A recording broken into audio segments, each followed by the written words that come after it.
Diz a história que um exército foi criado com a missão de defender a honra da Casa Azzurra na Itália.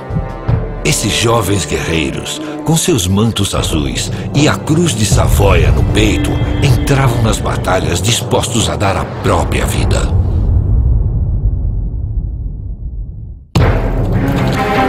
Foi dessa linhagem de guerreiros que nasceu o Palmeiras, um time que tem história.